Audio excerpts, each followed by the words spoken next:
Welcome back to the Chad Hasty Show on News Talk 95.1 FM and 790 AM KFYO.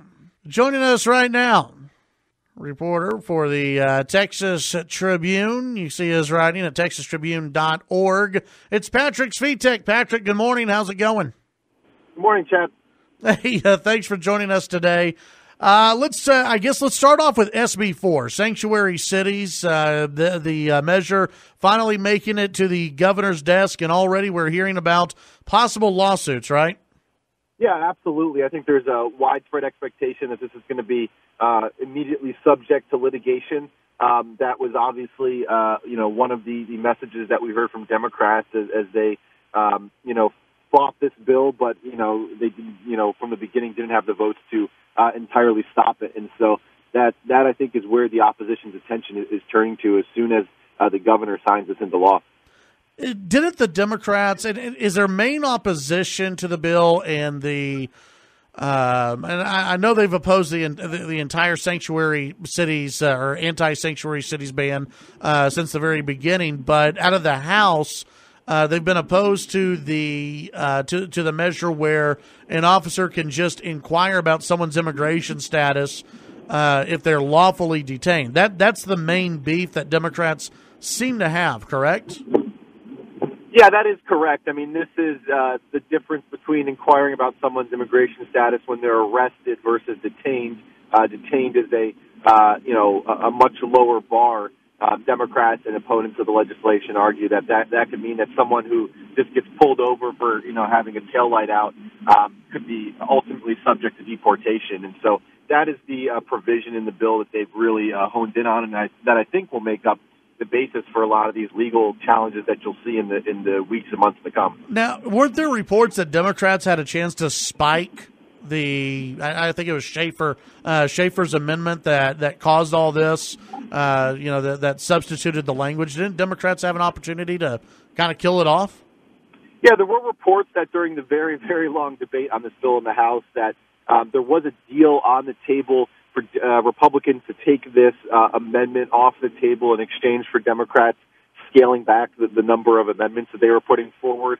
There's been some dispute about the details of that deal, but that's kind of what people have been going off of in terms of the idea of a deal.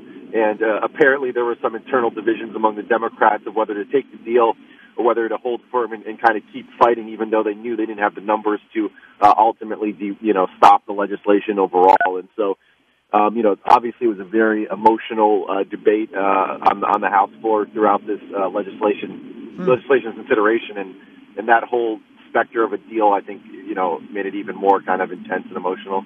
Where's the legislature on the bathroom bill? I think that at least the discussions kind of cooled down, but didn't the lieutenant governor come out in favor of the House version? Yeah, the discussion has definitely cooled down. It's not looking good for either Senate Bill 6, which I think hasn't even been referred to a committee yet. That's the bathroom bill that came out of the Senate, or House Bill 2899, which is kind of the consensus version of the bill that was devised in the House. House Bill 2899 is still in the State Affairs Committee. It hasn't been scheduled for a committee vote that I'm aware of.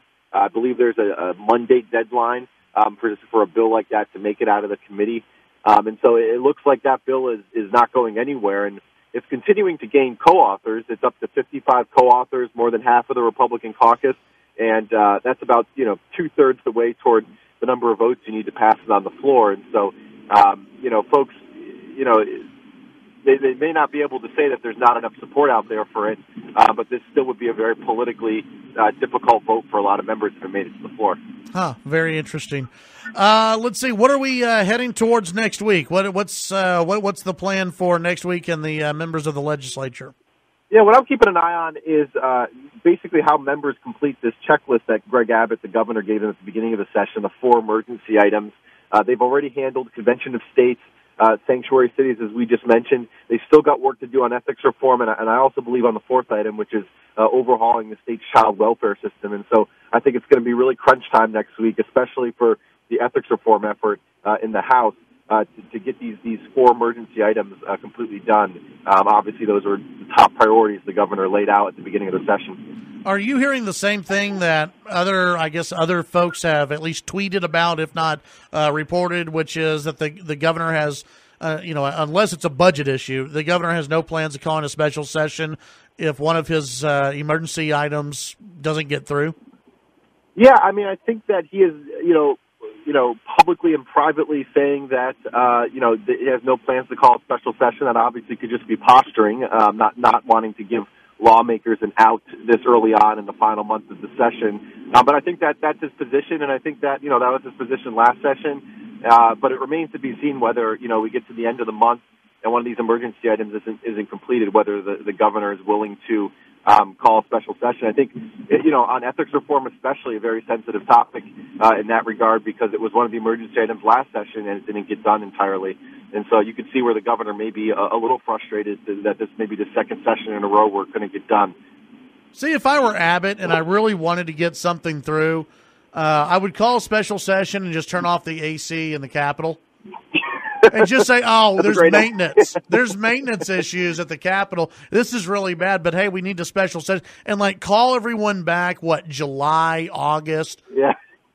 I think that's when everyone would start working together, don't you think? I think things will get done very quickly in that case. All right, Patrick, I know you've got to get going. You've got some stuff that you're covering today, so we appreciate it. Encourage people to go to texastribune.org, and we'll visit with you again next week, okay? Thanks a lot. Have a good weekend, Chad. You too. Thanks, Patrick. That's Patrick Svitek, Texas Tribune. Seriously, that would get stuff done, right? Where you just you lock everyone in the Capitol and go, the AC's not working. It's already a little toasty in different parts of the Capitol already. You turn off the AC. Yeah, you want to get the House and Senate working together, that's how you do it. Chad Hasty Show, KFYO.